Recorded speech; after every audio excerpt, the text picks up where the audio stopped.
All right, welcome back to the channel. It's your boy Fanon, and in this video, we're going to be in the 135-pound division, where a Hall of Fame level trainer, one of the best trainers in boxing, and has made a comment about Shakur Stevenson. Is being reported that he made a comment about Shakur Stevenson and what Top Rank has been doing with Shakur Stevenson that just got exposed in this last fight. And as a result, one has to wonder whether or not they really are going to ever be interested in getting Shakur Stevenson in the ring with Gervonta Davis. Let's talk about that in this video.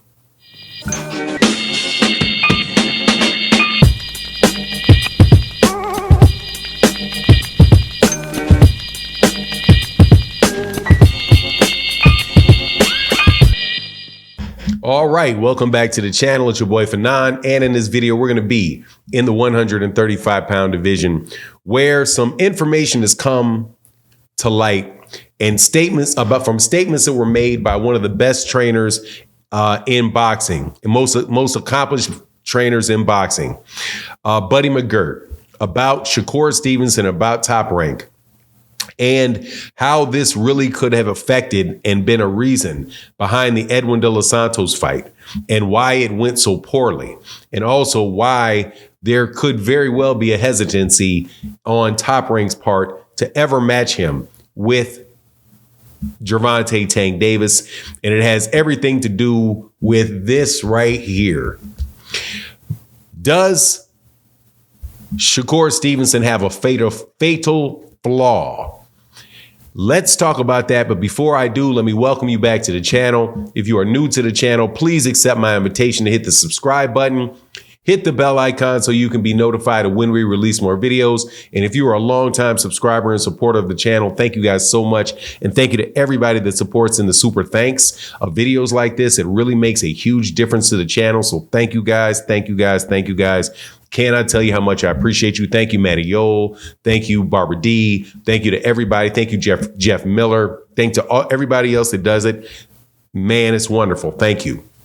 Shakur Stevenson ran around the ring with like a chicken with his head cut off against Edwin De Los Santos, seemingly very hesitant to engage with him, very, very nervous about what was coming back for him, and did not necessarily show a lot of the ability that he's had with people that I think it's fair to say were lesser fighters. Lesser in this way. They didn't have the ability to knock you out. There's not a lot of guys at 126 or 130 or 135 really that have the ability to really knock you senseless. And one of those guys, and it has been proven, is Edwin De Los Santos. And there was another guy at 130 that had that same ability, and his name was Jeremiah Nakathila. Both of them have been in the ring with Shakur Stevenson, and Shakur Stevenson put out stinkers against both of them, really moving around a lot, refusing to engage, and being very, very careful about the fact to prevent those guys from landing anything really clean on their chin. Now, my understanding is that Buddy McGirt had pointed out a while ago that Shakur Stevenson was being match made by Top Rank and put in with fighters that where they would not have to worry about Shakur Stevenson getting hit on the chin and basically being knocked out by a big puncher. And as you know, that is just a case. There are fighters that just really have that bug, right? One of the biggest examples is Amir Khan. Amir Khan is a very good fighter, but he got a light switch on his chin.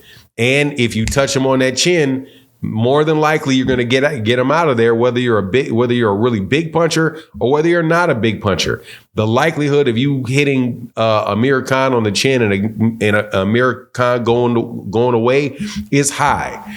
And as a result, he fought with using a very long reach. Whenever he could get inside, he would grab, do all those type of things. There are just some fighters that are out there that are chinny. I can't say for sure whether that is the case with Shakur Stevenson, because I've not seen Shakur Stevenson ever get dropped. And he's got, 20 something fights now. So it's not as if he's somebody gets hit and just goes down. However, he definitely does look as if he is very adverse to standing in the pocket with a big puncher. Now, people had pointed out and said, yeah, well, Floyd Mayweather Jr. fights like that. And if you've been on Twitter, or X as it's known now, and looked at a lot of the conversation going on about that, man, I have to agree with the people that say, no, that's not how Floyd Mayweather Jr. was. Floyd Mayweather Jr. really was not somebody that was a runner, somebody that, would just hit a bike and go and go and go and go and go. He wasn't like that. And in fact, the closer comparison to that would be Guillermo Rigondeaux. And Guillermo Rigondeaux also is somebody that suffers from, I'm not saying I know that Shakur Stevenson does suffer from that, but I know that that Guillermo Rigondeaux does suffer from that. And so Guillermo Rigondeaux, while he's a very big puncher and he's somebody that has, a lot of great defense, a very, very highly skilled fighter. If you touch Guillermo Rigondeaux on his chin, Guillermo Rigondeaux will go down. That was shown with Nonito Donaire. It was shown with what was the guy's name? I can't remember the name of the guy, Japanese guy that he dropped.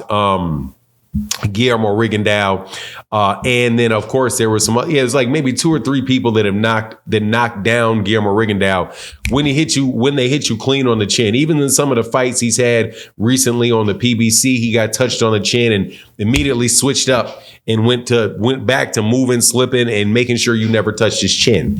So I don't know. Even with Guillermo Rigondeaux, I didn't think that even though I know his chin was not the best and could even be considered suspect, I didn't think that it was his skill set was such that he could prevent himself from getting hit. However, you're going to get in a situation where people are not going to be very happy about the fight because they don't think that you're taking any risk, and just it becomes monotonous at a certain point in time.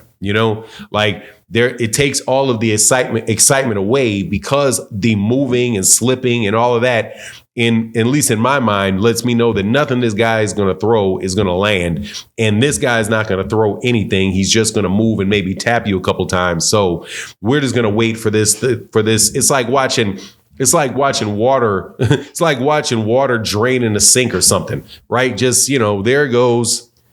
Waiting for it to run out is inevitable. The inevitability of the end of the fight with no excitement whatsoever it's just there. So what's going to happen moving forward for Shakur Stevenson? And what does that mean for a fight with Gervonta Davis? Because Gervonta Davis has said it. Like, look, man, I've cracked dude. That harkens me back to the conversation where Gervonta Davis said about both Devin Haney and Shakur Stevenson. Look, man, I cracked both of them. Devin Haney doesn't have the best chin in the world, as evident by getting knocked out by Jose Linares. Now, his chin looked better against Vasily Lomachenko, taking all them shots from Lomachenko, but dude's not the biggest. That Lomachenko is not the biggest puncher in the world. So it's just going to be really interesting to see how this stuff plays out, man. Gervonta Davis said, hey, man, I cracked him. And I could see that happening moving forward. But the problem's going to be, is Shakur going to be so wary of Gervonta that he just runs and runs and runs around the ring and makes it a boring fight? But anyway, that's my take on the matter. Please let me know what you think in the comment section. And with that, I'm out. Deuces.